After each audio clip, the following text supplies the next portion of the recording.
नमस्कार, good news Bharat के YouTube channel में आप सभी दर्शकों का स्वागत है।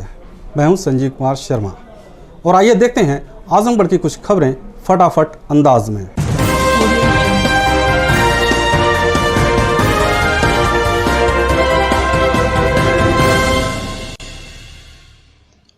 आजमगढ़ जिले में 10 जुलाई को आई जांच रिपोर्ट में 3 नए कोरोना पॉजिटिव मरीज मिले हैं, जबकि 28 मरीज स्वस्थ होकर डिस्चार्ज भी किए गए।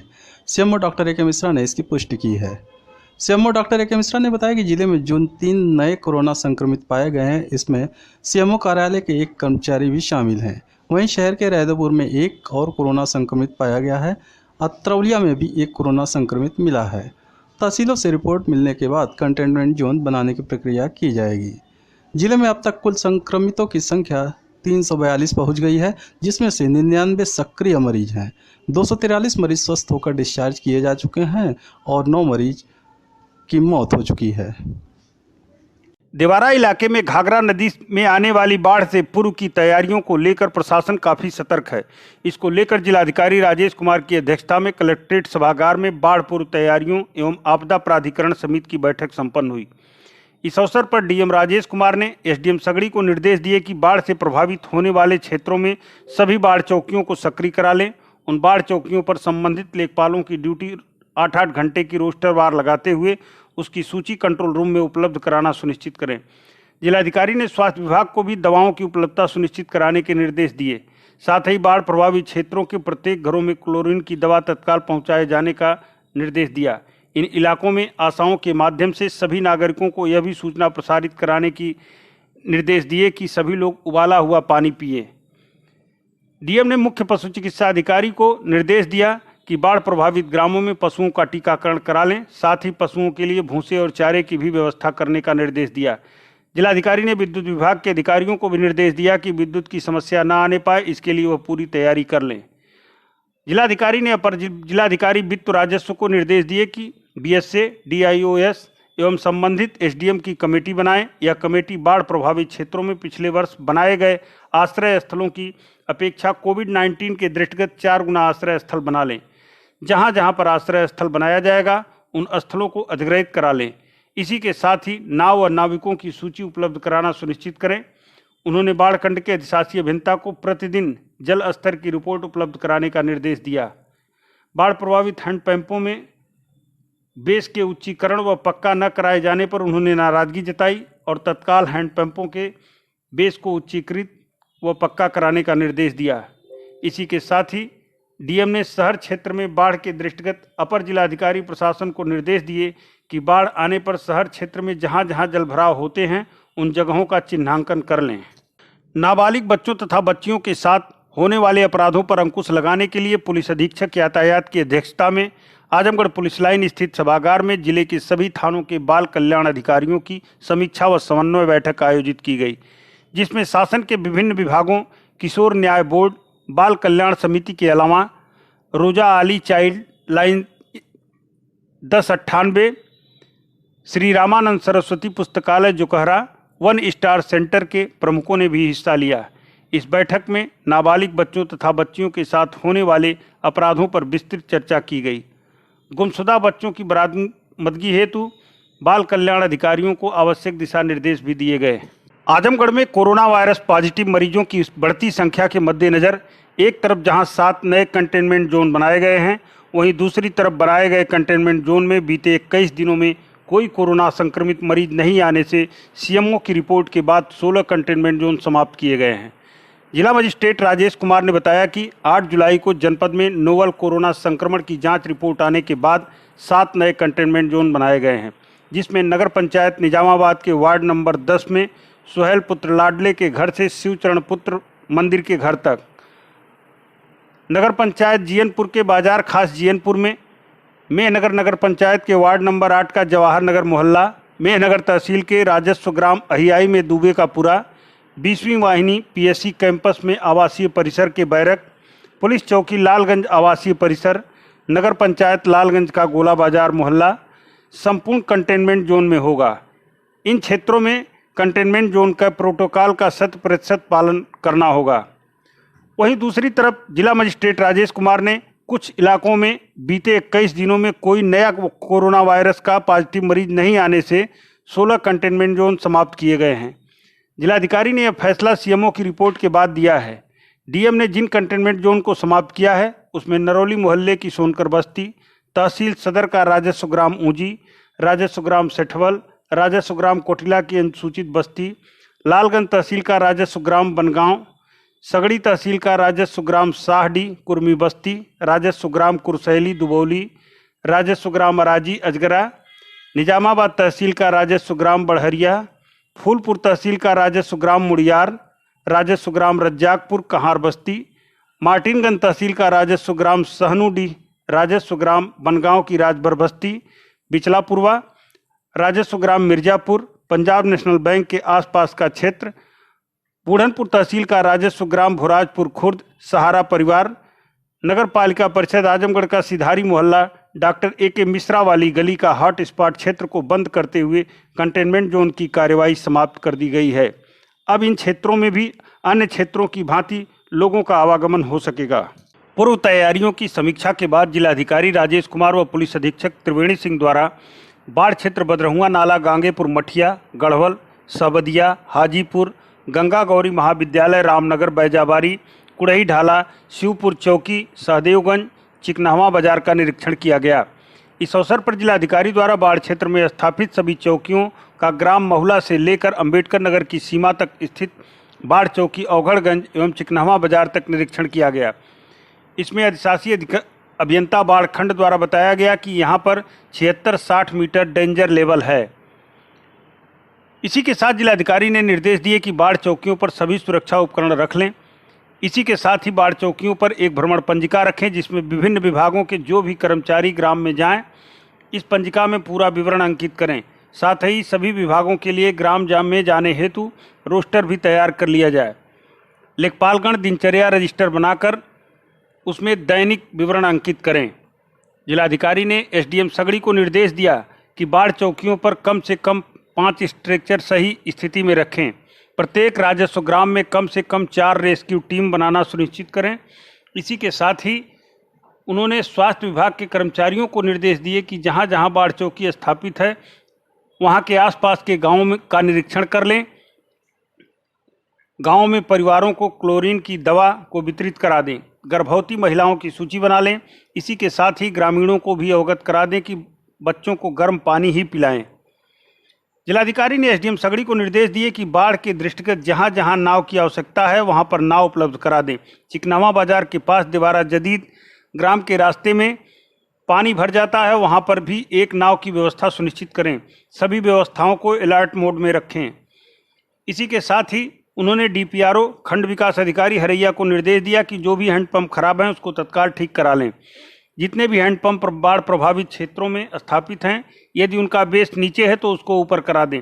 बाढ़ चौकियों में आश्रय स्थलों पर स्थापित चौकियों को सक्रिय करा दें एवं शौचालयों में दरवाजा आदि की व्यवस्था आज ही सुनिश्चित करा लें।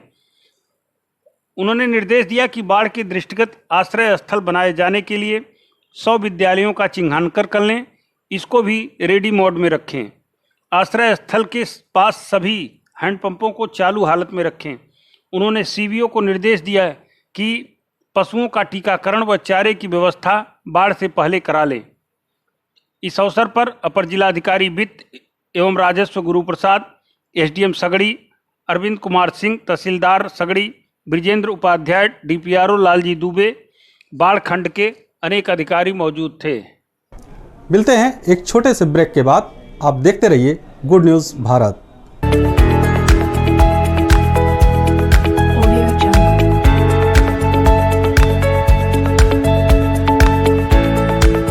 ब्रेक के बाद एक बार फिर आपका स्वागत है। आइए देखते हैं आजमगढ़ की खबरें फटाफट अंदाज में।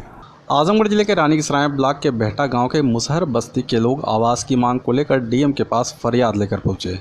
दर्जनों की संख्या में जिलाधिकारी कार्यालय पहुंचे ग्रामीणों ने बताया कि बारिश के मौसम में वे जहां रहते हैं वहां पानी जमा हो गया है। आने जाने के लिए रास्ता बंद हो गया है, जिसके चलते उन्हें कठिनाइयों का सामना करना पड़ता है।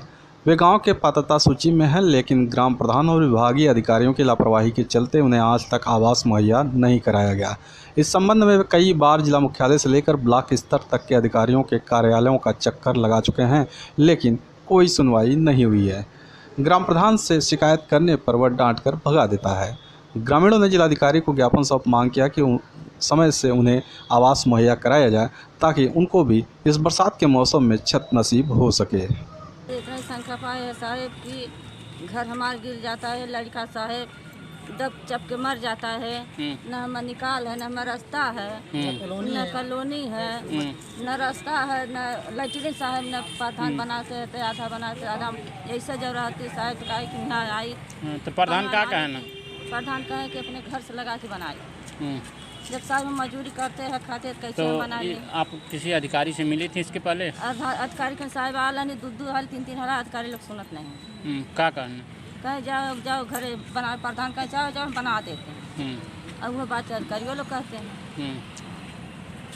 आजमगढ़ जिले के न्यू कॉलोनी जगदीशपुर के लोग बिजली विभाग पर लापरवाही का आरोप लगाते हुए डीएम को शिकायती प्रार्थना पत्र सौंपे। जिलाधिकारी कार्यालय पहुंचे बिलैसा स्थित न्यू कॉलोनी जगदीशपुर के लोगों ने बताया कि उनके कॉलोनी से जर्जर 11,000 वोल्ट का तार गया है, जहां से कई छोटे छोटे ट्रांसफार्मर लगे हैं। बीते 9 जुलाई की रात में एक ट्रांसफार्मर में शॉर्ट सर्किट से आग लग गया और आग की लपटें पास के अनिल कुमार विश्वकर्मा के घर को अपने चपेट में ले लिया, जिसके चलते लाखों रुपए का सामान जलकर नष्ट हो गया। इस बात की शिकायत कॉलोनी के लोगों ने बिजली विभाग के अधिकारियों से पिछले 1-2 साल से कर रहे हैं, लेकिन जर्जर तार को बदला नहीं गया। कॉलोनी वासियों ने डीएम को शिकायती प्रार्थना पत्र देकर गुहार लगाई है कि 11,000 के जर्जर तार को बदलने के साथ ही रिहायशी इलाके से उस तार को डाइवर्ट कर दूसरे स्थान से निकाला जाए, ताकि जान माल की सुरक्षा हो सके। साहब क्या मामला है कि हमारे यहाँ कॉलोनी में 11,000 तार गया, जिसपे छोटे छोटे ट्रांसफार्मर लगे हुए हैं। उन ट्रांसफार्मर से 11,000 तार एकदम रिहायशी इलाके में गया हुआ है, जिससे सारे कॉलोनी वाले त्रस्त हैं। बिजली विभाग के जेई एक्सीएन से कई बार हम लोग कंप्लेन कर चुके हैं, 1.5-2 साल से लिखित कंप्लेन आप मेरे पास वो है कंप्लेन। उसके बाद भी ये लोग पैसे के चक्कर में कभी सुने नहीं। और आज की व्यवस्था ये है कि हमारे घर में उस ट्रांसफार्मर से आग लग गई और कम से कम लाखों की क्षति हुई है और जान माल की नुकसान होने की संभावना थी। मैंने बच गया, किसी तरह से बच गया। वहाँ गया ट्रांसफार्मर, वहाँ से हट जाए, 11,000 तार हट जाए कॉलोनी से, सारे लोग सुरक्षित रहें, कहीं से उसकी लाइन की आपूर्ति कर हमारी छत की पूर्ति हो। आजमगढ़ जिले में भारतीय जनता पार्टी के प्रदेश मंत्री कामेश्वर सिंह ने वर्चुअल प्रेस वार्ता के दौरान केंद्र सरकार के पार्ट 2 की उपलब्धियों को बताया। प्रेस वार्ता के दौरान मंत्री कामेश्वर सिंह ने कहा कि प्रधानमंत्री नरेंद्र मोदी के नेतृत्व में केंद्र सरकार देशवासियों की आशाओं आकांक्षाओं की पूर्ति करते हुए तेज गति से आगे बढ़ रही थी कि वैश्विक महामारी कोरोना ने भारत को भी घेर लिया। कुछ लोगों ने आशंका जताई थी कि जब कोरोना भारत पर हमला करेगा तो भारत पूरी दुनिया के लिए संकट बन जाएगा, लेकिन आज देशवासियों ने यह सिद्ध करके दिखा दिया कि विश्व के सामर्थ्यवान और संपन्न देशों की तुलना में भारतवासियों का सामूहिक सामर्थ्य और क्षमता अभूतपूर्व है। इतने बड़े संकट के समय में तकलीफ़ और असुविधा होना सामान्य बात है। हमारे श्रमिक साथी, प्रवासी मजदूर, छोटे उद्यमी, रेहड़ी ठेला लगाने वाले दुकानदार सभी ने कष्ट झेले हैं। इनकी परेशानी दूर करने के लिए सभी मिलकर प्रयास कर रहे हैं। पिछले 1 साल में अनुच्छेद 370 और 35A को समाप्त करने, भगवान श्री राम मंदिर के निर्माण का रास्ता साफ हुआ, 3 तलाक कानून बना और नागरिकता संशोधन कानून जैसे ऐतिहासिक कार्य हुए हैं। प्रधानमंत्री नरेंद्र मोदी के कुशल नेतृत्व में आत्मनिर्भर भारत अभियान न केवल कोविड-19 महामारी संकट से लड़ने में महत्वपूर्ण भूमिका निभा रहा है, बल्कि एक आधुनिक भारत की पहचान भी बन रहा है। हमारे उत्तर प्रदेश के यशस्वी प्रदेश मंत्री माननीय कामेश्वर सिंह जी का वीडियो कॉन्फ्रेंसिंग के माध्यम से पत्रकार वार्ता थी बारे में, और जो मोदी 2 के 1 वर्ष का कार्यकाल है, जो उनकी योजनाएं हैं, उसके बारे में विस्तार से सभी पत्रकार बंधुओं के साथ आज चर्चा हुई। और चर्चा के अंतर्गत जो भी कार्य किया गया है वो सब पत्रकार के सामने, मीडिया के सामने माननीय प्रदेश मंत्री जी ने रखा है। आजमगढ़ जिले में कोरोना वायरस पॉजिटिव मरीजों की बढ़ती संख्या के मद्देनज़र एक तरफ 7 नए कंटेनमेंट जोन बनाए गए तो वहीं 16 कंटेनमेंट जोन को समाप्त भी किए गए। जिलाधिकारी राजेश कुमार ने बताया कि 8 जुलाई को जनपद में नोवल कोरोना संक्रमण की जांच रिपोर्ट आने के बाद 7 नए कंटेनमेंट जोन बनाए गए हैं, जिसमें नगर पंचायत निजामाबाद के वार्ड नंबर 10 में सोहेल पुत्र लाडले के घर से शिव चरण पुत्र मंदिर के घर तक, नगर पंचायत जीयनपुर के बाजार खास जीयनपुर में, मेहनगर नगर पंचायत के वार्ड नंबर 8 का जवाहर नगर मोहल्ला, मेहनगर तहसील के राजस्व ग्राम अहियाई में दुबे का पूरा, 20वीं वाहिनी पीएससी कैंपस में आवासीय परिसर के बैरक, पुलिस चौकी लालगंज आवासीय परिसर, नगर पंचायत लालगंज का गोला बाजार मोहल्ला संपूर्ण क्षेत्र कंटेनमेंट जोन में होगा। इन क्षेत्रों में कंटेनमेंट जोन के प्रोटोकॉल का सभी को 100% अनुपालन करना होगा। तो वहीं दूसरी तरफ जिला मजिस्ट्रेट राजेश कुमार ने कुछ इलाकों में बीते 21 दिनों में कोई नया कोरोना का पॉजिटिव मरीज नहीं आने से 16 कंटेनमेंट जोन समाप्त किए हैं। जिलाधिकारी ने यह फैसला सीएमओ की रिपोर्ट के बाद किया है। डीएम ने जिन कंटेनमेंट जोन को समाप्त किया उनमें नरौली मोहल्ले की सोनकर बस्ती, तहसील सदर का राजस्व ग्राम ऊंची, राजस्व ग्राम सेटवल, राजस्व ग्राम कोटला की अनुसूचित बस्ती, लालगंज तहसील का राजस्व ग्राम बनगांव, सगड़ी तहसील का राजस्व ग्राम शाहडी कुर्मी बस्ती, राजस्व ग्राम कुरशैली दुबौली, राजस्व ग्राम अराजी अजगरा, निजामाबाद तहसील का राजस्व ग्राम बड़हरिया, फूलपुर तहसील का राजस्व ग्राम मुड़ियार, राजस्व ग्राम रज्जाकपुर कंगहार बस्ती, मार्टिनगंज तहसील का राजस्व ग्राम शहनूडी, राजस्व ग्राम बनगांव की राजभर बस्ती, बिचला पूर्वा, राजस्व ग्राम मिर्जापुर, पंजाब नेशनल बैंक के आसपास का क्षेत्र, बूढ़नपुर तहसील का राजस्व ग्राम भोराजपुर खुर्द, सहारा परिवार, नगर पालिका परिषद आजमगढ़ का सिधारी मोहल्ला, डॉक्टर AK मिश्रा वाली गली का हॉट स्पॉट क्षेत्र को बंद करते हुए कंटेनमेंट जोन की कार्रवाई समाप्त कर दी गई है। अब इन क्षेत्रों में भी अन्य क्षेत्रों की भांति लोगों का आवागमन हो सकेगा। आजमगढ़ जिले में खाद्य एवं रसद विभाग की ऑनलाइन समीक्षा में राशन की 53 दुकानें निलंबित व चिकित्सकीय अवकाश पर पाई गई। इसमें ज़्यादातर दुकानें 2 माह से अधिक समय से निलंबित चल रही हैं। जिलाधिकारी राजेश कुमार ने संबंधित उप जिलाधिकारियों को इन दुकानों पर शीघ्र कार्रवाई करने का निर्देश दिया है। जिलाधिकारी राजेश कुमार ने बताया कि निलंबित दुकानों के विरुद्ध जाँच की कार्रवाई 1 माह के अंदर अनिवार्य रूप से पूर्ण करते हुए अंतिम निर्णय लिया जाए। जिले की जो दुकानें निलंबित है उसमें अजमतगढ़ के 5, लरियागंज के 5, महाराजगंज के 5, हरैया के 5, अतरौलिया के 4, अहरौला के 3, जहानागंज के 2, पलनी के 2, रानीसराय के 3, छठियाओं के 2, तरवा के 2, पलना के 1, लालगंज के 2, पवई की 1, फूलपुर के 4, मार्टिनगंज के 3, मिर्ज़ापुर के 3, मोहम्मदपुर ब्लॉक की 1 दुकानें शामिल हैं। एसडीएम के कोई निर्णय न लिए जाने पर इन दुकानों से संबद्ध कार्डधारकों को खाद्यान्न लेने में कठिनाइयों का सामना करना पड़ रहा है।